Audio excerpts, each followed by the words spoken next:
আসসালামু আলাইকুম। হ্যালো দর্শক বন্ধুরা, সবাই কেমন আছেন? দেখেন, ঢাকা জেলা সাভার উপজেলা আশুলিয়া থানাধীন শিমুলিয়া ইউনিয়নের ৬ নং ওয়ার্ডে নাল্লাপোলা গ্রামের রাস্তার কী অবস্থা। দেখেন সবাই, রাস্তাটা কী অবস্থা। ১ বছর ধরে রাস্তার কাজ চলতেছে, কিন্তু রাস্তার কোনো কাজের উন্নতি হচ্ছে না। দেখেন সবাই, রাস্তাটা কী অবস্থার মধ্যে পড়ে আছে। ১ বছরের বেশি হয়ে গেছে, রাস্তার কাজ চলছে, ইট উঠে রেখে ভেঙে চলে গেছে কন্ট্রাক্টররা। এখনও আর কোনো কাজ চলতেছে না। দেখেন জায়গায় জায়গায় ইট ফালিয়ে রাখছে, কোনা ইট আছে, দেখছেন আপনারা সবাই। দেখেন কি একটা অবস্থার মধ্যে, এই দেখেন রাস্তার মধ্যে ধুলো আর ধুলো, এই ধুলো বালি দিয়ে হাঁটা যায় না।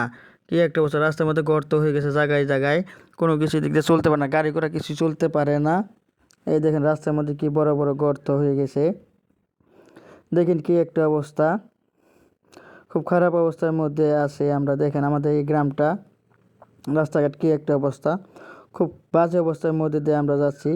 এই দেখেন বিশাল একটা গাড়া, এই দিক দিয়ে কীভাবে মানুষজন যাতায়াত করে, ধুলা বালি, প্রচুর ধুলা, রাস্তাঘাট বলতে কিছু নেই। দেখেন বৃষ্টি হলে তো এই দিক দিয়ে চলাই যায় না, খুব খারাপ অবস্থা। একটা মোটরসাইকেলগুলো দেখেন সবাই, কি একটা অবস্থার মধ্যে দিয়ে আসি।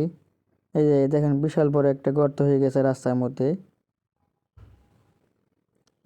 খুব খারাপ অবস্থার মধ্যে আছে আমরা। দেখেন এই যে দিকে ইট ভেঙে রাখছে, এই যে ইটগুলো যে ভেঙে রাখছে, ইটের উপর দিয়ে ঘাস গজে গেছে ভাই। দেখেন ভাই সবাই, কি একটা অবস্থা, খুব খারাপ অবস্থার মধ্যে দিয়ে চলতেছে। এই দেখেন রাস্তা বলতে কিছু নেই, রাস্তার অবস্থা খুব খারাপ। দেখেন কি একটা অবস্থা রাস্তার। এই রাস্তার কাজ একদম বন্ধ হয়ে রয়েছে এখন। দেখেন রাস্তা কাজই করে না, কন্ট্রাক্টর সব পালিয়ে গেছে, তার সাথে কোনো যোগাযোগ নেই।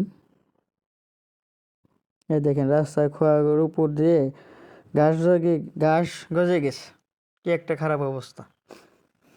দেখছেন সবাই, এইখানে বলে রাস্তায় বলে কাজ করবে, খোয়াগুলো সব নষ্ট হয়ে গেছে। দেখেন সবাই, খুব খারাপ অবস্থা রাস্তার। দেখেন রাস্তার খোয়াগুলো কি একটা অবস্থা হয়ে রয়েছে।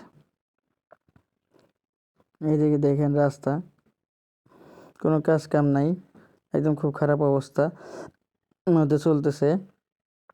রাস্তাতে কীভাবে মানুষজন যাতায়াত করে আল্লাহ আমার জানে। দেখেন কি একটা অবস্থা, গাড়ি ঘোড়া তো চলতেই পারে না, রাস্তায় কোনো গাড়ি ঘোড়া চলে না, খুব খারাপ অবস্থা। দেখেন কি একটা অবস্থার মধ্যে আছে আমরা গ্রামের মানুষ। ঢাকা জেলার ভিতরে এখন এই অবস্থা, প্রশাসন কি এটা টনক নড়ে না, প্রশাসন কি এটা দেখভাল করে না, কি একটা অবস্থার মধ্যে আমরা আছি। দেখেন রাস্তায় বলতে কিছু নেই।